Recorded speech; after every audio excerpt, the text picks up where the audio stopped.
रशियाचे अध्यक्ष Vladimir Putin हे 13 ऑगस्टला एका आयलंडच्या दौऱ्यावर गेले। रशियाचे अध्यक्ष म्हणून या आयलंडचा त्यांचा पहिलाच दौरा होता। या दौऱ्यात पुतीन यांनी आयलंडवरच्या शाळा आणि दवाखान्यांना भेट दिली, स्थानिक पायाभूत सुविधांची पाहणी केली, तसंच त्यांनी तिथल्या गव्हर्नरची सुद्धा भेट घेतली। पण पुतीन यांच्या या दौऱ्यावरून जपानमध्ये मोठा वाद निर्माण झाला। जपानच्या पंतप्रधान सनाई ताकईची यांनी पुतीन यांच्या दौऱ्याचा निषेध करत हा दौरा जपानला मान्य नाही अशी प्रतिक्रिया दिली। पुतीन यांच्या या दौऱ्यावरून रशिया आणि जपान यांच्यातला तणाव एवढा वाढला की जपाननं थेट रशियाच्या राजदूतांना बोलावून घेतलं। सध्या युक्रेन युद्धामुळे जपान आणि रशियामध्ये आधीच तणाव आहे। जपाननं युक्रेन युद्धात अमेरिका आणि युरोपियन युनियनची साथ दिल्यामुळे जपानचे रशियाचे संबंध बिघडलेले आहेत। त्यातच पुतीन यांच्या या दौऱ्यामुळे परिस्थिती आणखी चिघळली, कारण पुतीन यांनी ज्या आयलंडचा दौरा केला त्या आयलंडवर पूर्वीपासून जपानचा दावा आहे। या आयलंडवरून जपान आणि रशियामध्ये मागच्या 80 वर्षांपासून वाद आहे। आता या वादाला पुन्हा हवा देण्याचं काम पुतीन यांनी केलं। सध्या परिस्थिती एवढी तणावाची आहे की या आयलंडवरून आता रशिया आणि जपान यांच्यात युद्ध सुरू होतं का अशी भीती निर्माण झाली आहे। पण हा सगळा वाद नेमका आहे काय? पुतीन यांनी कोणत्या आयलंडचा दौरा केला? त्यांच्या या दौऱ्यावरून जपान एवढा का खवळला? या आयलंडवरती जपान आणि रशिया या दोन्ही देशांचा दावा काय आहे? दोन्ही देशांमधल्या या वादात दुसऱ्या महायुद्धाची भूमिका काय आहे? सगळा विषय समजून घेऊया या व्हिडिओच्या माध्यमातून। नमस्कार, मी रुचिता आणि तुम्ही पाहताय बोलभिडू। जपान आणि रशियामध्ये ज्या बेटांवरून वाद आहे त्या बेटांचं नाव आहे कुरिल आयलंड्स। रशियाचे अध्यक्ष पुतीन 13 ऑगस्टला कुरिल आयलंडच्या दौऱ्यावर गेले होते। त्यांनी तिथल्या फिश प्रोसेसिंग प्लांटला भेट दिली, स्थानिक हॉस्पिटलचा दौरा केला। रशियाच्या सरकारनं पुतीन यांच्या या दौऱ्याचे फोटोज आणि व्हिडिओ जाहीर केलेत, ज्यावर जपानची तीव्र प्रतिक्रिया उमटली आहे। जपानच्या पंतप्रधान सनाई ताकईची यांनी म्हटले की मी रशियाच्या नेत्यांना अनेक वेळा सांगितलं की त्यांनी कुरिल आयलंड्स पासून दूर राहायला हवं, पण तरी सुद्धा पुतीन इथे आले। या बेटांवरती रशियाचा दावा आंतरराष्ट्रीय नियमांच्या विरुद्ध आहे। पुतीन यांच्या या दौऱ्यामुळे जपानी नागरिकांच्या भावना दुखावल्यात असं जपानच्या पंतप्रधानांचं म्हणणं आहे। पुतीन यांच्या या दौऱ्यावरून जपाननं रशियाचा राजदूताला बोलावणं धाडलं। यावरून जपानसाठी हा विषय किती महत्त्वाचा आहे हे लक्षात येतं। पण कुरिल बेटांचा हा वाद नेमका आहे काय? पुतीन यांच्या या दौऱ्यावरून जपान एवढा आक्रमक का झालाय ते समजून घेऊयात। तर कुरिल बेटांचा वाद समजून घेण्यासाठी या बेटांचं लोकेशन समजून घेणं गरजेचं आहे। रशियाच्या अगदी पूर्वेला कामचटका द्वीपकल्प आहे।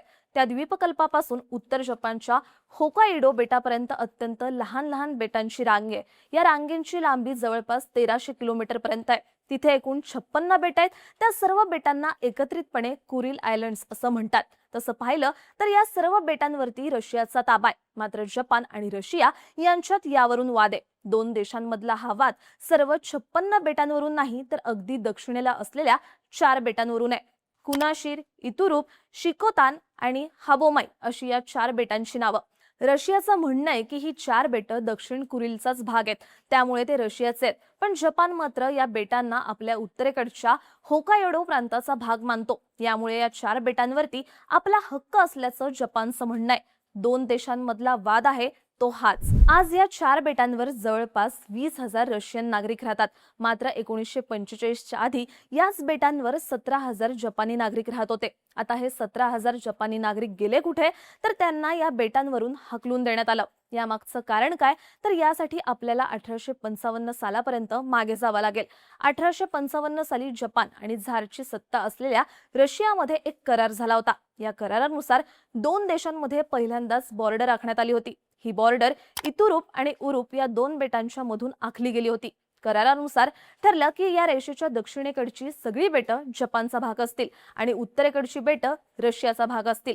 आता आज ज्या 4 बेटांवरून वाद आहे ती बेटं 1855च्या करारानुसार जपानच्या ताब्यात होती। पण पुढे 1875 मध्ये या 2 देशांमध्ये आणखी एक करार झाला। या कराराचं नाव आहे ट्रीटी ऑफ सेंट पीटरबर्ग। या करारानुसार जपाननं सखालिन बेटावरचा आपला दावा सोडला आणि ते बेट रशियाला दिलं।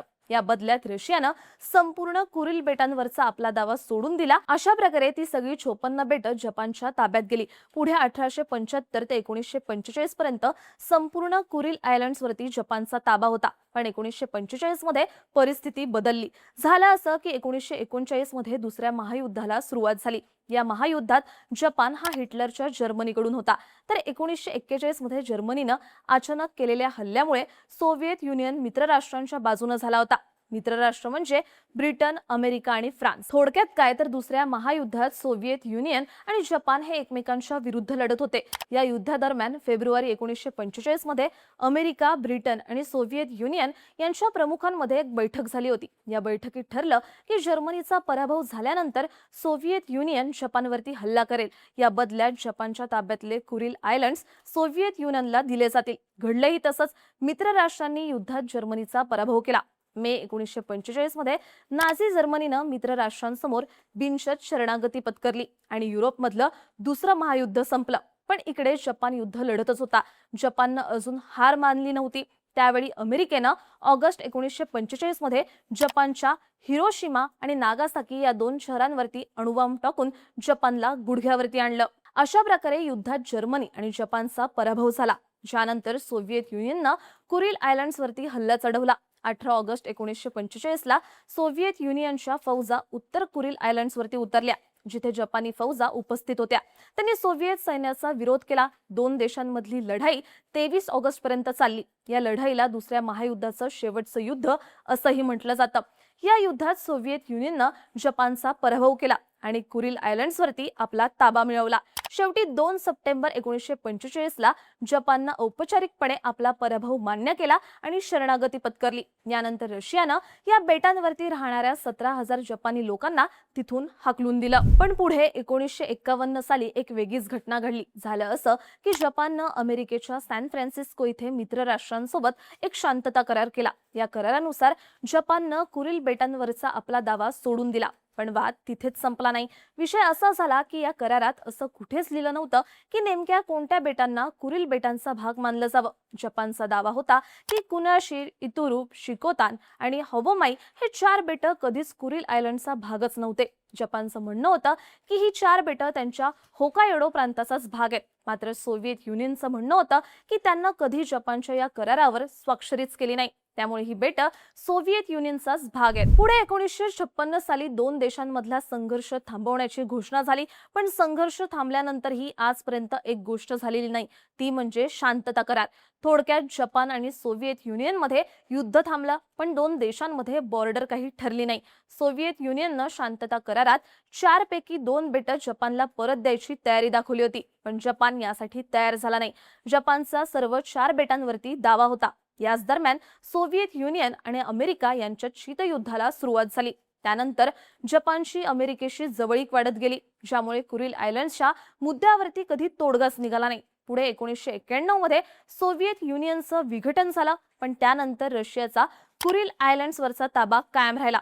ही स्थिती आजही आहे. रशिया आणि जपानमध्ये आजही या बेटांवरून वाद कायम आहे. आता महत्त्वाचा प्रश्न, रशिया आणि जपान या दोन्ही देशांना कुरिल आयलँड्सवरती आपला कंट्रोल का हवाय? तर या बेटांच्या लोकेशनमुळे त्यांचं स्ट्रॅटेजिक महत्त्व तर आहेच, पण सर्वात महत्त्वाचं म्हणजे या बेटांवरती प्रचंड आर्थिक संसाधन आहेत. इतुरू बेटावर एक सक्रिय ज्वालामुखी आहे. या ज्वालामुखीमध्ये रेनियम या अत्यंत दुर्मिळ धातूचे साठे आहेत. एवढंच नाही तर कुरिल आयलँड्सवरती अंदाजे 1900 टन सोनं आणि चांदीचे साठे आहेत. शिवाय तिथे टायटॅनियम, सल्फर, पायराइट आणि विविध धातूंचं मिश्रण असलेल्या खनिजांचे साठेही आढळतात. महत्त्वाचं म्हणजे या बेटांच्या आसपासच्या समुद्रात नैसर्गिक वायू आणि तेलाचे साठे असण्याचीही शक्यता आहे. या सगळ्यामुळे या बेटांचं एवढं महत्त्व आहे. सध्या तरी कुरिल आयलँड्सच्या मुद्द्यावरून रशिया आणि जपानमधला तणाव वाढलाय.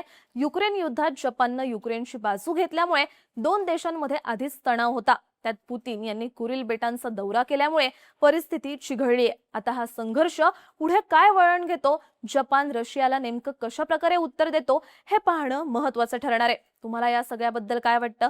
कुरिल आयलँड्सवरून जपान आणि रशियामध्ये संघर्षाला सुरुवात होईल का?